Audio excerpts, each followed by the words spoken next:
Já falamos a respeito do trabalho no mundo, numa série de vídeos, e agora essa nova série de vídeos vai ser sobre o trabalho no Brasil.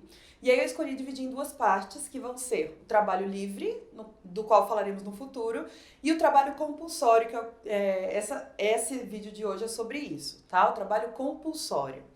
Trabalho compulsório é aquele que é obrigatório, ou seja, é um trabalho que a pessoa não faz por livre e espontânea vontade. Ela é induzida a trabalhar para terceiros e isso geralmente é feito por meio de coação que envolve violência, seja violência física, violência psicológica ou coação econômica de fato, tá? Então, basicamente, vamos falar sobre escravidão no Brasil. Na verdade, eu vou começar não pela escravidão especificamente, a gente vai falar primeiramente sobre o trabalho compulsório indígena e vou começar falando do escambo, que alguns historiadores consideram como sendo um trabalho compulsório, apesar de haver uma mínima remuneração, né, que não é exatamente uma remuneração, porque o escambo nada mais é do que uma troca entre produtos. Então é uma troca, é quase que uma compra, mas sem a utilização de moeda. E o que aconteceu? Os portugueses abarcaram aqui no Brasil, no litoral, perceberam que aqui tinha um produto que chamava muito a atenção deles, que era o pau-brasil, a madeira, né, um tipo de árvore que lá na Europa era muito valorizado, tanto pela força da madeira, quanto pelo valor da tinta que se conseguia extrair do tronco da árvore, da casca. Que era uma tinta vermelha, muito nobre, né, para tingir tecidos e tal. Então eles já ficaram de olho nas árvores do pau-brasil e perceberam que os indígenas tinham muita prática em localizar essas árvores, em extrair essas árvores. Então eles acabaram fazendo uma troca com os indígenas, que é o escambo, e essa troca consistia em pagar para os indígenas o que para os europeus eram quinquilharias, eram produtos muito baratos, do tipo facões, espelhos, e em troca os indígenas forneciam não só a madeira, mas o seu trabalho, né, que era um trabalho enorme, não só de extração, de localização, como também de transporte. Eles transportavam as toras de madeira até as feitorias, que ficavam no litoral. As feitorias são entrepostos comerciais e também armazéns, e a madeira ficava lá até que os portugueses resolvessem levar embora nas caravelas, né? Então era um trabalho muito grande, muito pesado e pouquíssimo remunerado. Depois, aos poucos, os indígenas foram negociando e conseguindo objetos de um valor um pouco maior, como armas de fogo, mas ainda assim era um valor muito baixo para o trabalho todo que eles faziam. Né? A extração de pau-brasil, a gente precisa lembrar, conectar aí um pouquinho com a área de geografia, né?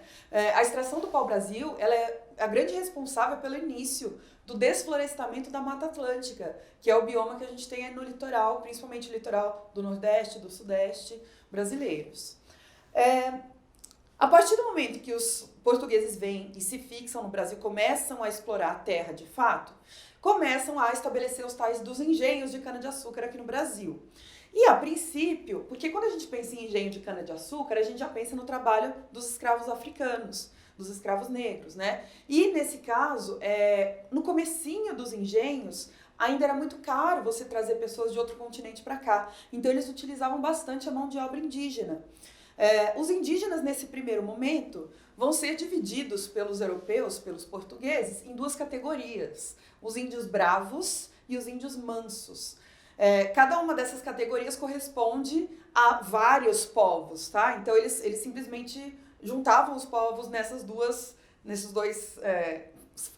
categorias mesmo. Então a gente tem, os índios bravos eram aqueles mais guerreiros, eram aqueles que resistiam mais a fé católica, por exemplo, ao modo de vida europeu, né? Então, nesse caso, era autorizado o uso da força chamada guerra justa. O governo português autorizava que se fizesse guerra contra esses povos indígenas, que eram mais resistentes, que eram mais, né, não gostavam tanto assim da cultura portuguesa. E dessa forma, eles poderiam ser aprisionados e mortos, obviamente. Então, por meio da guerra justa, a gente já tem uma grande redução da população indígena, uma forte invasão das terras indígenas e muitos indígenas virando mão de obra de trabalho compulsório, de trabalho escravo, tá? E os índios mansos eram aqueles que eram mais amigáveis com os europeus, que aceitavam melhor o que os europeus estavam propondo, impondo, né? Só que da mesma maneira, os europeus os trataram com muita violência. Claro que não foi a mesma, então não foi a mesma ideia de guerra justa e de apresamento, mas de uma forma um pouco mais sutil, ou não, que é a aculturação. É você retirar do povo a cultura dele. E eles faziam isso por meio da catequização. Então você retira a fé daquele povo e troca por outra, né, que interessa mais para os colonizadores. Por meio do ensino da língua portuguesa, porque aí você tira a língua daquele povo, o seu modo de se expressar, e por meio da introjeção de hábitos europeus, principalmente hábitos de trabalho. Então você começa a ensinar para aqueles indígenas o modo de trabalho capitalista, que é um modo muito mais acelerado do que o que os povos indígenas tinham aqui no Brasil. Então, de qualquer maneira, seja índio bravo, seja índio manso, a cultura deles foi retirada e a vida deles em muitos casos, né? No Brasil inteiro, a gente tem várias maneiras de exploração da mão de obra indígena. Uma delas, que é provavelmente a mais conhecida, é aquela que aconteceu no sul do Brasil. Na região sul, a gente tem as missões jesuíticas. Então, nesse caso, os indígenas foram levados para aldeias construídas pelos europeus, e lá eles tinham essas aulas de língua portuguesa, aula de catequese para aprender a fé católica, e tinham que trabalhar ali dentro. Então, além de trabalhar na sua própria subsistência, nas suas próprias terras, eles tinham que trabalhar nas terras dos jesuítas também. Então, é um tipo de trabalho escravo, né? Na Amazônia, lá no norte agora, a gente tem o trabalho ligado às drogas do sertão. As drogas do sertão são especiarias brasileiras. Então, lembra, as especiarias são aqueles produtos super valorizados na Europa, porque eram raros. E a gente tinha aqui no Brasil alguns desses produtos, o guaraná, o urucum, a baunilha, tem algumas espécies aqui no Brasil que também são bastante valorizadas no mercado externo.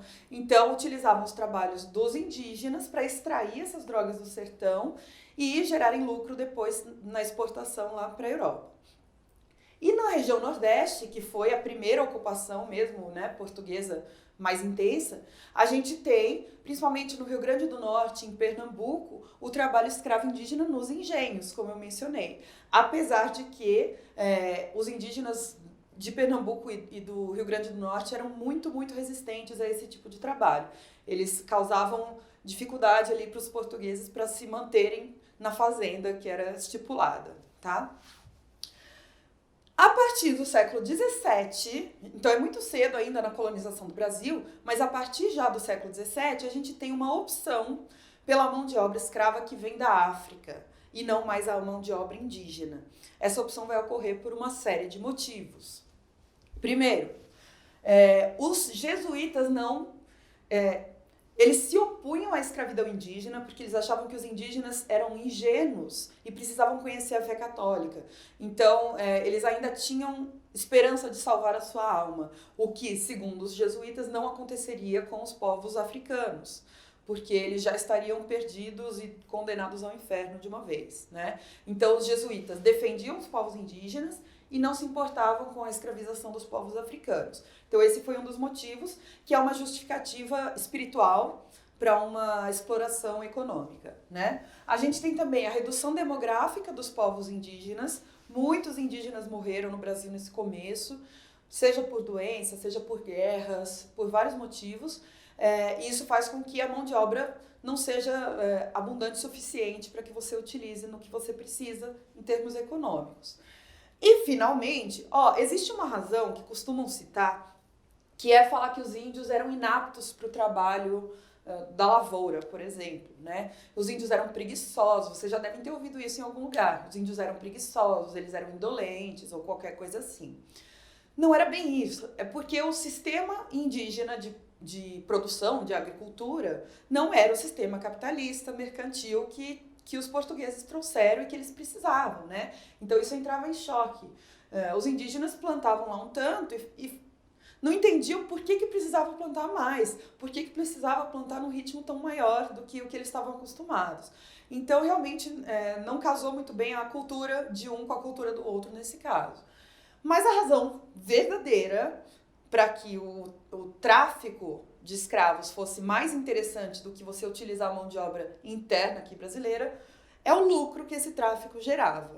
Porque muita gente vai ganhar rios de dinheiro transportando pessoas do continente africano para o continente americano. E essa vai ser a principal razão para a implantação do trabalho escravo africano aqui no Brasil. A escravidão foi a principal força de trabalho que nós tivemos no território brasileiro nos séculos 17, 18 e 19. E ela perdura até hoje, se a gente for ver. Só não se chama mais escravidão. Hoje em dia a gente chama de trabalho análogo ao trabalho escravo. Mas na prática é a mesma coisa, né? Esse trabalho escravo que a gente mais conhece, então já vimos que os indígenas também acabaram sendo englobados nesse tipo de trabalho, mas o principal mesmo que sustentou o Brasil por muito tempo foi o trabalho africano e o trabalho dos afrodescendentes, todos eles escravizados.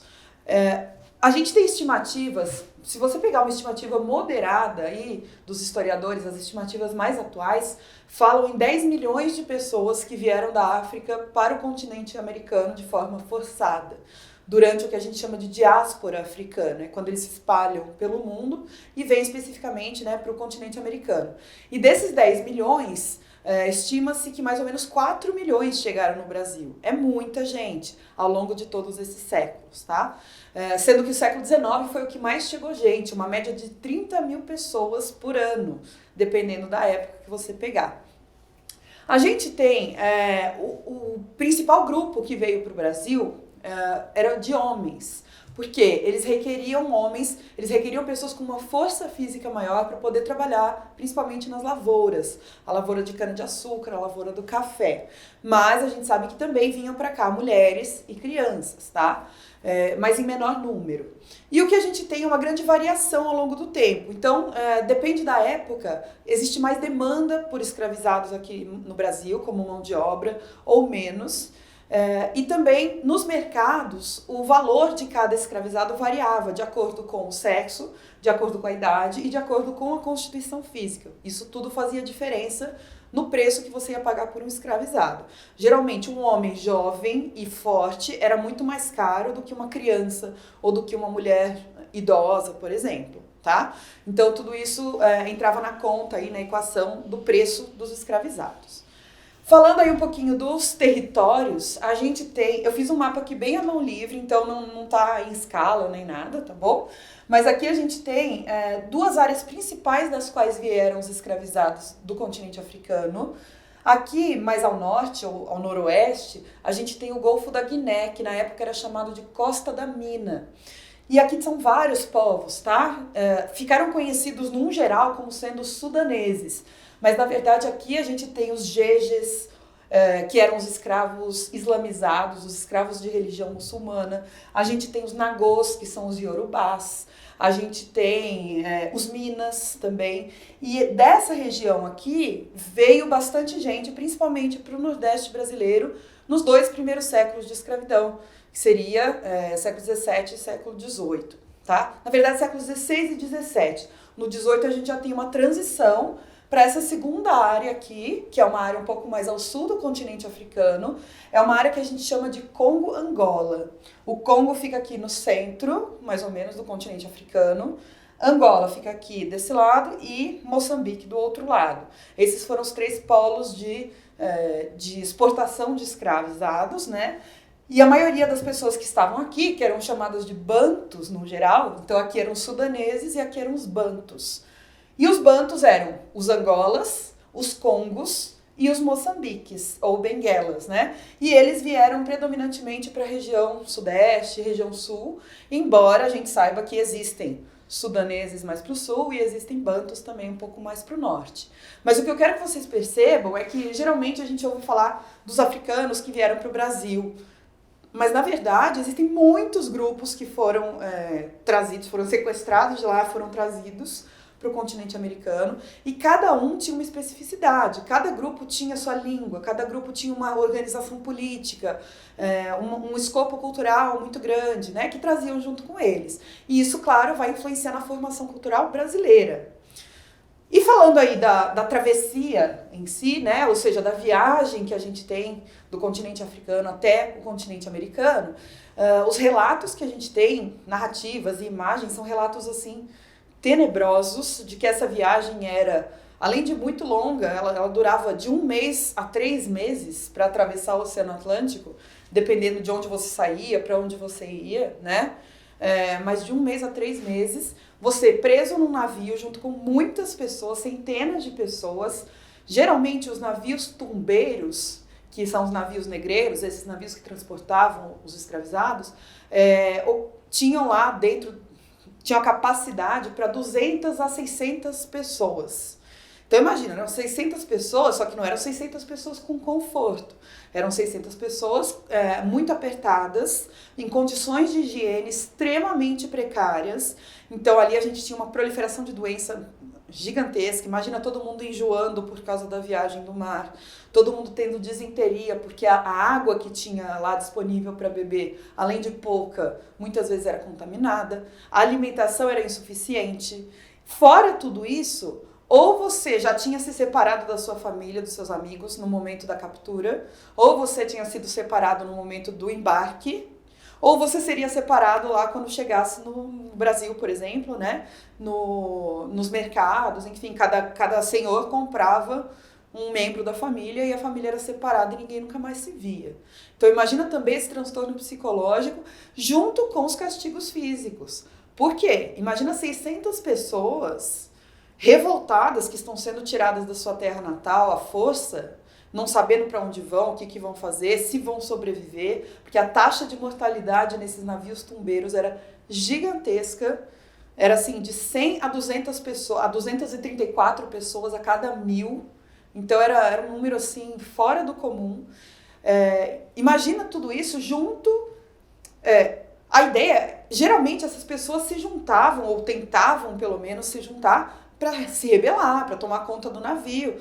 Qualquer coisa era melhor do que o destino que eles estavam tendo, né? Então, os marujos desses navios, que eram muito menores em número do que as pessoas que estavam sendo transportadas como mão de obra, esses marujos tinham que ser muito duros para castigar essas pessoas, para que elas não se juntassem e se rebelassem. Então, os castigos físicos eram super comuns, super frequentes nos navios também. Então, imagina que viagem horrível, né? Tudo junto aí para tornar a viagem ruim. E aí chegavam no Brasil, quando chegava aqui eles ficavam em quarentena, isolados, porque para poder se adaptar um pouquinho melhor ao ambiente epidemiológico, porque as doenças que existiam no continente africano não eram necessariamente as mesmas que existiam no continente americano, e os traficantes não queriam perder mais vidas, né? Ou seja, não queriam perder mais mercadoria que eles tinham trazido, porque isso era perda de lucro. Então eles não queriam que ninguém mais morresse a partir do momento que chegavam no Brasil, e deixavam essas pessoas isoladas, sendo bem alimentadas, sendo banhadas, raspavam o cabelo deles para evitar também a proliferação de doenças, piolhos, etc. E passavam óleo na pele dessas pessoas para ficar bem brilhante, para esconder qualquer tipo de doença de pele que houvesse. E depois dos 40 dias, passavam por uma alfândega para o traficante pagar um imposto em cima dessa mercadoria, entre aspas, que ele trouxe do outro continente, e daí ia para os mercados. Um dos mais conhecidos é a Rua do Valongo, no Rio de Janeiro, em que ficavam expostos, né? Então você ficava também perto uma pessoa da outra, expostos para que o comprador pudesse, inclusive, tocar em você e verificar os seus dentes para ver qual é o seu grau de saúde. E aí, como eu falei antes, o preço da peça, era assim que eles chamavam, né? O preço de cada pessoa, de cada mercadoria, variava de acordo com as suas condições físicas. E assim que foi se montando o sistema escravista brasileiro. Falando agora um pouquinho a respeito do trabalho escravo na grande lavoura, que é aquele pelo qual a gente conhece mais, né? Quando estuda na escola, geralmente a gente já lembra das pessoas escravizadas trabalhando na cana-de-açúcar, no engenho, e é justamente disso que a gente vai falar agora. A grande lavoura no Brasil, pelo menos a grande lavoura que sustentou a nossa economia por muito tempo, ela tem 4 características básicas. Essas 4 características juntas caracterizam um sistema econômico chamado plantation. E ele tem esse nome em inglês porque ele também foi bastante utilizado no sul dos Estados Unidos e também ali na América Central, na região do Caribe. tá? Então, o que são essas 4 características do plantation? Tem que saber, hein? A gente tem a monocultura, o latifúndio, a produção ela é toda voltada para exportação, especialmente mercado europeu, e a escravidão como mão de obra principal. Não única, tá bom? Geralmente nessas fazendas que praticavam plantation, existia também trabalho livre, seja de pessoas negras libertas, seja de pessoas brancas, seja de pessoas indígenas ou miscigenadas, tinha de tudo. Mas predominantemente o trabalho era escravo. No Brasil, o que seguia bastante esse sistema era justamente as fazendas de cana-de-açúcar e as fazendas de café depois no século XIX. A gente sempre tem a plantação de um único gênero alimentício para exportação. É claro que dentro da fazenda havia algumas culturas complementares, porque ninguém vivia comendo só cana-de-açúcar, né? Então você tinha que ter algumas roças ali dentro da fazenda para plantar comida, basicamente. Existia. Só que a grande parte ali, a maior parte da fazenda era utilizada para plantação de cana-de-açúcar, que era o que realmente gerava dinheiro ali para o proprietário. O latifúndio, que é uma grande extensão de terra, então nesse tipo de agricultura predominava o grande pedaço de terra, tá? Embora no Brasil houvesse algumas variações também. Voltado para o mercado externo e com a mão de obra escrava. Então tem que lembrar dessas 4 características. Nos séculos 16 e 17, a gente tem como produto que sustenta a economia nacional a cana-de-açúcar. O Brasil, ele não só colhia cana-de-açúcar, como também nas próprias fazendas se beneficiava essa cana e se transformava em açúcar de fato, né? Tanto o açúcar demerara quanto o açúcar mais refinado. Então, a gente tem uma concentração dos engenhos de açúcar na região Nordeste. Era lá que as coisas funcionavam melhor nesse aspecto dos engenhos. E ali a gente tem exatamente esse sistema funcionando. Quando a gente fala em engenho, existem duas possibilidades. O engenho, ele é tanto a máquina, né, ou melhor, o setor manufatureiro que fabrica o açúcar, quanto a fazenda que abriga esse setor manufatureiro que fabrica o açúcar. Então, por que eu estou falando isso? Porque o engenho, como a propriedade em si, ela engloba 2 setores. O setor agrícola, que é justamente a plantação da cana-de-açúcar, e o setor manufatureiro, que é quando você transforma a cana em açúcar. Então, todos os engenhos tinham essa dupla função, além de servir de moradia, né? A gente sabe que nessas fazendas de engenhos tinha lá a casa grande, que era a moradia do proprietário, da sua família. Tinha senzalas, que era a moradia, entre aspas, dos escravizados. Tinha uma capela, tinha a moenda, tinha a casa de purgar, que tudo fazia parte aí do setor manufatureiro. Então era tudo junto, era uma fazenda barra moradia barra fábrica de açúcar na mesma propriedade, tá? E no engenho era assim que funcionava. A gente tinha uma divisão de trabalho muito bem estabelecida. Não era assim, se você era um trabalhador do engenho, um escravizado que trabalhava lá, você vai fazer todo o processo. Não. Cada escravizado vai fazer uma parte do trabalho. Se você for designado para trabalhar na plantação, é ali que você vai trabalhar. Na colheita, principalmente, né, que era o que dava mais trabalho. Ou se você for trabalhar no fabrico do açúcar, você vai ficar responsável só por encaixotar o açúcar para ser depois transportado lá para os portos e depois para a Europa. Então, cada um tinha uma função muito bem estabelecida. Era o mesmo sistema de manufatura que eu já comentei com vocês em um outro vídeo sobre o trabalho no mundo. Acho que foi a parte 2, tá bom? Se quiser, volta lá para ver. É um trabalho mais bem dividido entre as pessoas e, portanto, um trabalho mais especializado.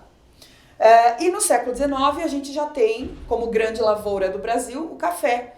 E o café, ele predomina na região sudeste, em especial Rio de Janeiro e depois São Paulo. Ele começa na região do Vale do Paraíba, com os escravizados, e depois as lavouras de café se adaptam muito bem ao oeste paulista. E já é um momento em que a escravidão está, assim, praticamente acabada, né? Já está extinta, e aí vai substituir pela mão de obra imigrante, da qual a gente vai falar num próximo vídeo. Nas minas, na pecuária, na área urbana e também nos setores de subsistência, a organização do trabalho escravo aqui no Brasil diferia bastante daquela organização de plantation, tá? Principalmente pelo número de escravos que havia por proprietário. Nesses outros trabalhos que a gente vai falar aqui hoje, agora, sobre as minas e sobre a pecuária, geralmente era um número bem menor de escravos que era necessário, portanto, o proprietário precisava fazer um investimento menor nessas atividades e na mão de obra para poder fazer com que o seu negócio andasse, tá? Primeiro a gente vai falar sobre as minas, especificamente o caso de Minas Gerais, né? Então as minas que a gente fala no Brasil não são as minas subterrâneas, nem as minas nas montanhas, por exemplo. Já vou explicar como é que funcionava o ouro aqui no Brasil. Mas, no geral, ele foi descoberto no finzinho do século XVII e atingiu seu auge de produção no século XVIII. E é o primeiro momento da história do Brasil em que o eixo econômico vai mudar. Começou lá no Nordeste, né? Então, com os engenhos, o centro econômico do Brasil sempre foi o Nordeste. E a partir do século XVIII, principalmente, passa a ser o Sudeste, que hoje é o estado, corresponde ao estado de Minas Gerais, e o que hoje corresponde aos estados de Goiás e Mato Grosso, que já é ali região centro-oeste, né? Coloquei as regiões centrais do Brasil. Aqui tinha, além de ouro, tinha outras metais preciosos, outras pedras preciosas, e o diamante também foi um destaque em alguns lugares por ali, tá? Além de deslocar o eixo do Nordeste para o Sudeste, a gente tem outras mudanças importantíssimas que aconteceram a partir da descoberta do ouro, em especial nas Minas Gerais. A primeira é o aumento demográfico, porque a gente tem um afluxo de pessoas gigantesco. Imagina que anunciam que se descobriu ouro em algum lugar, né? E aí eu já vou falar, o ouro que tinha aqui no Brasil era um ouro de aluvião. Ouro de aluvião é justamente aquele que não está incrustado em um solo, ou então na montanha, por exemplo, na rocha. Então você não precisa ficar picaretando, ou você não precisa ir subterraneamente para encontrá-lo. O ouro de aluvião, ele é um ouro superficial, ele aparece. Então, claro, não aparece um blocão de ouro, mas aparecem pequenos grãos, né, pequenas pepitas, que você juntando, você consegue formar barras de ouro. Então, nesse caso, o nosso ouro estava ali misturado com areia, com argila, com cascalho, nos leitos dos rios, né? Seja dentro do rio, seja do lado de fora ali, no arredor do rio. Então, imagina que é uma atividade muito fácil, entre aspas, né? Muito mais fácil do que se fosse um ouro na montanha, por exemplo, e que exigia baixo investimento. Então, muita gente se interessou por ir para as Minas Gerais para tentar encontrar ouro, porque eles faziam essa atividade com as bateias, é o que se chama de faiscação. O método de separação do ouro e das impurezas que tinha ali, como a areia, por exemplo, era utilizando uma espécie de cumbuca, isso que é a bateia, e eles ficavam ali no leito do rio, deixando a água passar, balançando um pouquinho, porque o ouro é muito mais pesado do que a areia. Então ele fica na bateia, enquanto o resto vai saindo junto com a água corrente, né?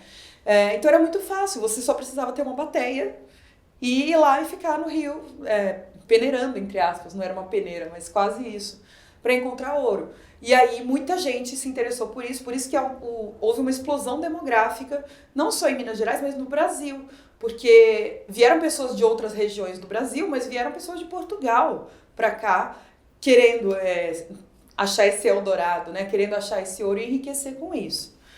Além disso, a gente tem um aumento da urbanização. E eu coloquei aqui entre aspas, porque não é o mesmo tipo de cidade que a gente tem hoje, tá? O que aconteceu foi que foram se formando núcleos muito mais urbanos do que rurais. Então lembra, a gente está comparando sempre com a região rural das fazendas, dos latifúndios. Então, em comparação, essas são regiões muito mais urbanizadas. Geralmente são vilas e arraiais, ainda não são chamados de cidades por si. Tá? Mas já tem toda uma organização muito mais parecida com uma cidade. Inclusive, é necessário que haja um abastecimento dessas cidades. Imagina, tá todo mundo procurando ouro, mas vai comer o quê? Né? Então, começa a se criar ali em volta vendas, pessoas que produzem coisas, né, para poder abastecer tanto de comida quanto de roupa, produtos básicos, né, que toda cidade, que toda população precisa. Então, isso vai dinamizar bastante o mercado interno.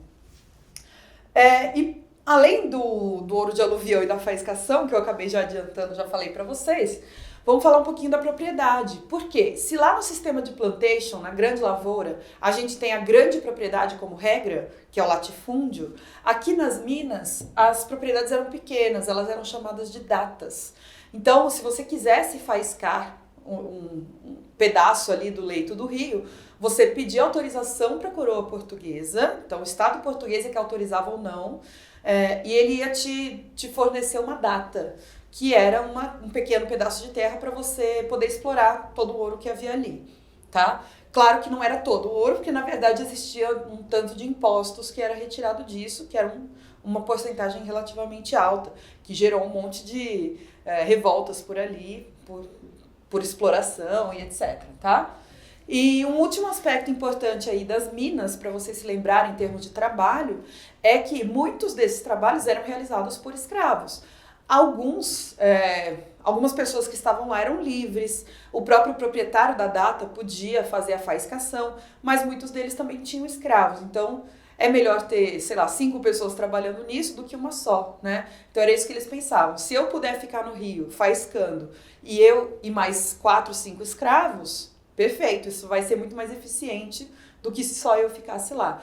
Então, a escravidão foi um sistema adotado aqui como mão de obra, tá? Só lembrando que era em menor escala do que lá no sistema de plantation, porque cada proprietário tinha menos escravos. E esse sistema das minas possibilitou uma maior mobilidade social.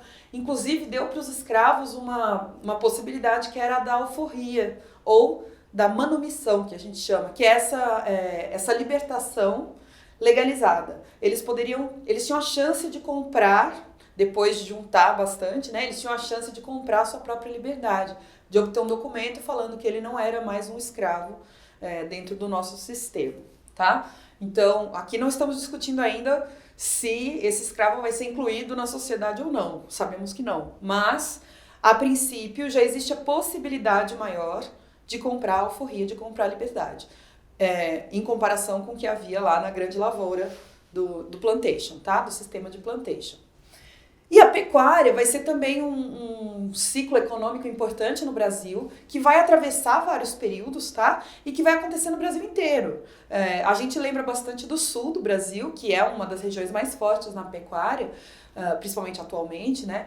Mas historicamente também. E a gente tem, no Nordeste, no Sudeste, existiam muitas, não só fazendas, mas muitas pessoas se dedicando à atividade da criação de animais. Em especial o gado, né, boi, por exemplo, vaca, tinha ovelha, tinha vários tipos, caprinos, né, vários tipos de gado ali que serviam para abastecer a colônia. E aqui abastecer tanto de animais de tração, que eram necessários no engenho, por exemplo, tá?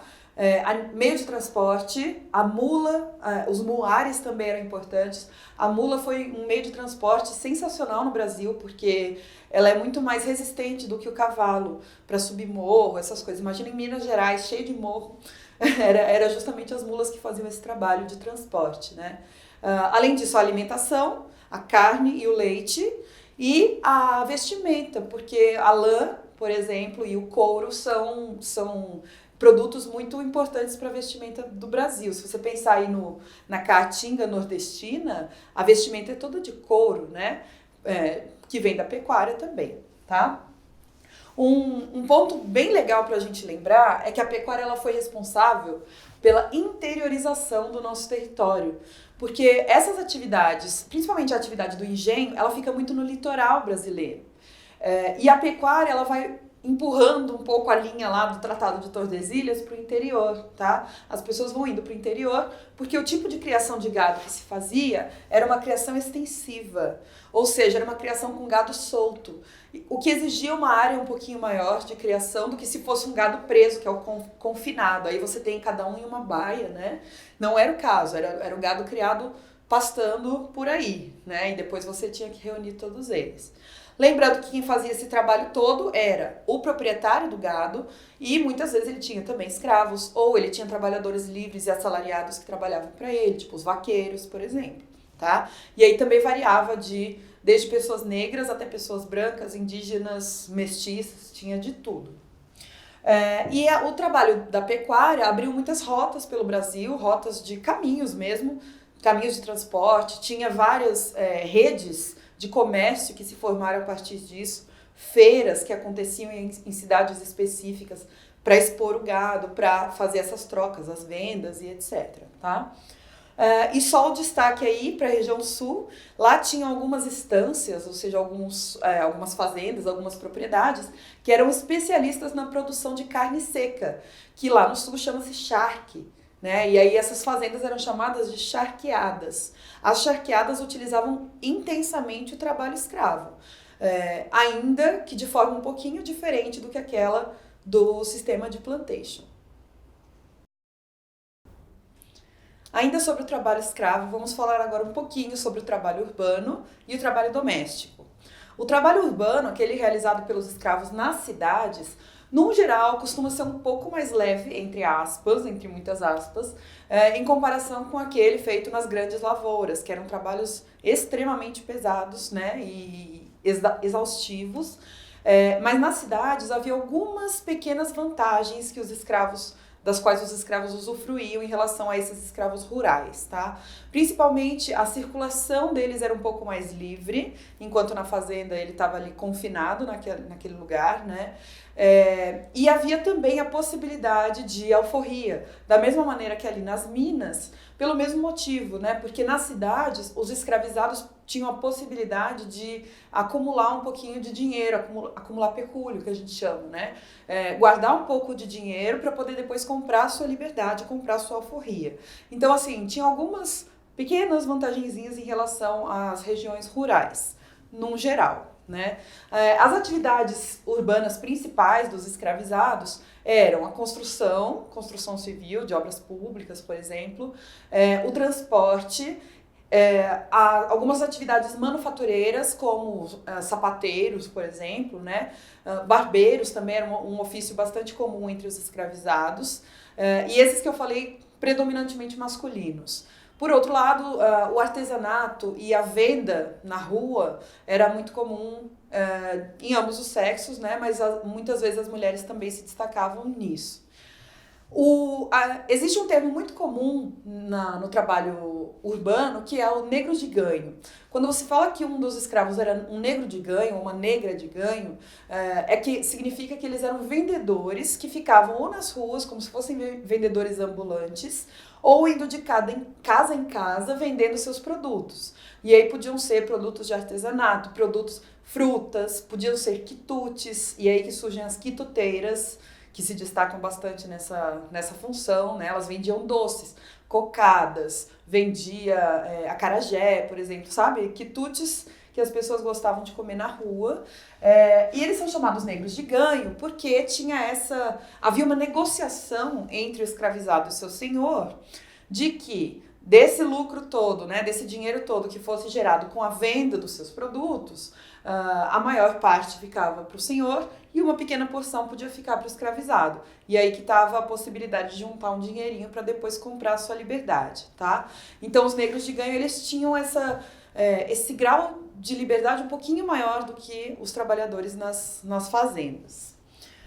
E o trabalho doméstico é aquele predominantemente realizado por mulheres, e aqui a gente volta, na verdade, não só para a área rural, tá? Eu ia falar que a gente volta para a área rural, mas na verdade o trabalho doméstico ele acontece também nas cidades, mas na área rural ele é muito mais intenso, porque o tamanho das famílias nas zonas rurais geralmente são maiores, né? Na casa grande, não é uma família de uma mãe, um pai e 2 filhos, e os escravos cuidando disso. É uma família estendida, uma família que tem pessoas agregadas, um monte de gente. Então, o trabalho doméstico nas fazendas, no geral, é muito mais intenso do que nas zonas urbanas, embora exista nos dois, né? É um trabalho predominantemente feminino, então, geralmente, eram mulheres que eram trazidas para dentro da casa grande, para dentro da casa do proprietário, para exercer funções que até hoje são consideradas comumente ou tradicionalmente femininas. Cozinhar, lavar, costurar, varrer e trabalhos domésticos no geral, né? Cuidar das crianças, a gente tinha as amas de leite, que eram muito comuns nessa época. E esse trabalho nas casas dos proprietários, o trabalho doméstico, era um trabalho bastante ambíguo. Por quê? No geral, se destaca as vantagens, entre aspas, que essas mulheres tinham trabalhando na casa grande. porque havia mesmo alguns benefícios em relação a quem não trabalhava dentro de casa. Então, por exemplo, não tá exposto ao clima o tempo todo, né? Ao sol quente ou ao vento muito frio, dependendo da época do ano. Você não está fazendo aquele trabalho exaustivo por, sei lá, 16 horas, embora o seu trabalho esteja diluído ali ao longo das 24 horas. Além disso, a alimentação costumava ser um pouquinho melhor, a instalação para dormir, às vezes o conforto era um pouquinho maior do que nas senzalas, né? Por outro lado, e isso daqui os pesquisadores têm trazido ultimamente para a gente pensar, havia outros tipos de violência que eram sofridos só dentro da casa grande, que não eram tão comuns lá fora, no meio da plantação, por exemplo. E aí o que se destaca mais, vamos juntar, né, uma violência que acontece dentro de casa com as mulheres, é a questão do estupro e do assédio, que era muito comum. Os senhores, como eram proprietários daquela mulher, né, assediavam e estupravam com muita facilidade. Ela já estava ali dentro de casa. E aí, junto com isso, vinha muitas agressões partidas, inclusive da senhora de engenho, com ciúme do seu marido, né? Então, como vocês estão vendo, na escravidão nada é fácil, primeiro, e nada é muito assim, preto no branco, tudo é muito cinzento, sabe? A gente costuma falar que tem lá os senhores versus os escravos, né? Mas sempre no meio tem um monte de coisas ali. Tanto a resistência dos escravos, quanto as negociações com os senhores, quanto as pessoas livres. Então você tem toda uma gama de possibilidades no Brasil colônia, no Brasil império, que muitas vezes a gente não vê tão discutidas nos livros didáticos, que simplificam bastante a questão da escravidão. Mas a escravidão é um sistema muito, muito complexo e que merece a nossa atenção. E para finalizarmos, uma palavrinha sobre o trabalho análogo ao escravo hoje. Então é também um tipo de trabalho compulsório.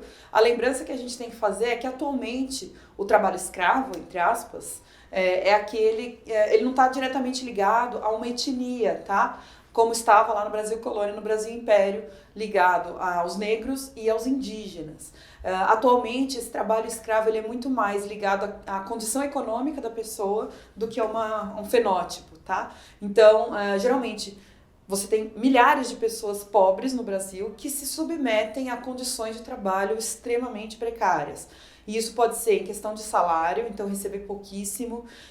Isso pode ser em questão de jornada de trabalho, jornadas assim muito fora do comum, jornadas exaustivas.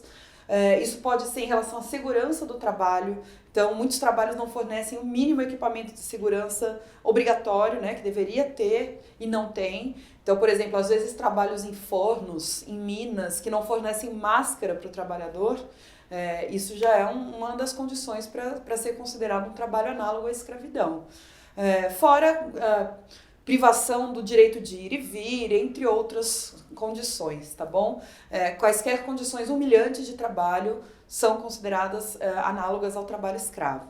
E elas podem acontecer com qualquer um, tá? O que chama muito atenção nesse tipo de trabalho hoje é que ele é muito variado, ele pode ser tanto rural quanto urbano, assim como a gente viu que lá na colônia, no Império, também acontecia. O trabalho rural, geralmente o mais conhecido é o trabalho dos boias-frias, são os cortadores de cana, que também era um trabalho tipicamente de pessoas escravizadas no passado, né? E atualmente esses boias-frias sofrem bastante com jornadas de trabalho muito longas, pagamento insuficiente, entre outras violências envolvidas aí. Às vezes apanham, né? Existe também a violência física ainda. E no trabalho rural a gente tem também as minas, tá? As minas também fornecem, como eu falei, às vezes falta de equipamento de segurança, esse tipo de coisa é considerado trabalho escravo. E no ambiente urbano é um que a gente não pensa, né? Mas hoje acontece muito. E as populações mais vulneráveis são as pessoas pobres, sem tetos, e também os imigrantes. Então a gente tem muitas dessas pessoas trabalhando na construção civil, muitas vezes o empregador mantém sob o seu próprio poder o documento dessa pessoa, ou seja, você priva ela do direito de ir e vir indiretamente, né? Ou sequer assina a carteira de trabalho, né? Fica aquele trabalho completamente informal, mal pago, humilhante. E além da construção civil, um que tem sido tem estado em evidência ultimamente é o trabalho nas confecções, costura de roupa. E geralmente quem faz esse trabalho são os imigrantes. O destaque aqui são para os imigrantes bolivianos, paraguaios, haitianos aqui no Brasil. Eles chegam, não tem refúgio, né, não tem onde ficar, não tem nenhum meio de ganhar dinheiro e acabam se submetendo a condições horríveis de trabalho que são mais ligadas ao trabalho escravo do que a um trabalho assalariado. O Ministério do Trabalho criou uma lista de empresas que foram flagradas fazendo trabalho análogo ao escravo. Então, se você tiver interesse, dá uma busca aí no Google, porque existem confecções muito famosas de roupas que empregaram trabalho escravo para produzir roupas que às vezes você paga caro e eles pagam centavos para o trabalhador que está lá ralando todo dia tentando ganhar o seu dinheiro.